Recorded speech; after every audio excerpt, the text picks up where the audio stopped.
जय गोमाता जय गोपाल। हमारे सनातन धर्म के अंदर जो साध्वी प्रेम बाईसा इस नश्वर शरीर को छोड़कर पंचभौतिक शरीर में विलीन हुए, उनका आज निर्वाण हुआ और निर्वाण से आज हमारे यहाँ समाधि परंपरा से समाधि लगाई गई।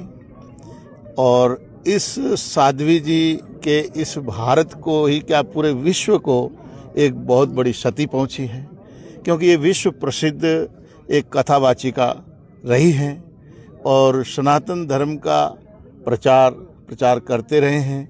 और सनातन धर्म के लिए हमारे बहुत बड़ी क्षति है कि ऐसी ओजस्वी वाणी वाली और एक इस मरुस्थल से निकलकर इस मरुस्थल का, इस गांव का, इस देश का, इस राष्ट्र का नाम रोशन किया है, तो उनकी क्षति तो कभी पूरी हो ही नहीं सकती है।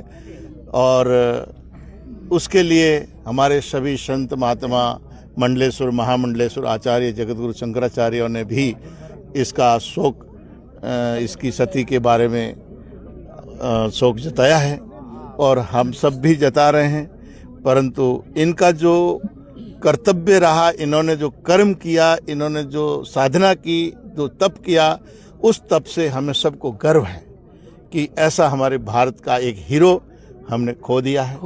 इसीलिए इसकी क्षति पूरी नहीं होगी। और बाकी सनातन धर्म की एक बागडोर लेके चलने वाले थे। वैसे तो हमारे जैसे सनातन धर्म में विश्व प्रसिद्ध कथावाचिका जो रही है, राम जन्मभूमि आंदोलन में जैसे हमारे ऋतंबरा जी, तो हमारे इसको छोटी ऋतंबरा जी के नाम से भी अगर कहें तो कोई क्षतिग्रस्त नहीं होगा, अति नहीं होगी। तो इसलिए ऐसे वीरों को खोकर हम सब उससे गुरुजी, माना जाता है कि सनातन धर्म के प्रचार प्रसार के लिए जिस तरह से साधु आप लोग प्रचार में लगे हुए, लेकिन कुछ समाज कंटकों के कारण आप लोगों को जिन परिस्थितियों का सामना करना पड़ता है, कई बार सोशल मीडिया पे गलत अफवाहों का दौर है, वो रास्ते का जो कांटा बनता है सनातन धर्म को आगे लाने के लिए, उस पर क्या कहेंगे? उस पर तो ऐसा है, हमारे सनातन संस्कृति पुरातन से है और पुरातन में हमारे ऋषि मुनि जितने भी हुए उन सबको कंटकों पर चलना ही पड़ा है। एक हमारे पुराणों में माडम ऋषि की कथा आती है, उसमें चोरों ने अपना धन लाके वहाँ रख दिया और राजा के लोगों ने आकर उनको पकड़ लिया और फिर ले जाकर राजा ने बिना सुने उसको छुरी पे चढ़ा दिया। परंतु जो चोर थे वो तो सब तड़प तड़प के मर गए, परंतु ऋषि को कुछ भी नहीं हुआ, वो पद्मासन में ही लगे रहे। तो फिर पब्लिक को पता चला कि वास्तव में वो निर्दोष है और सच्चाई ही, तो कुछ नहीं हुआ।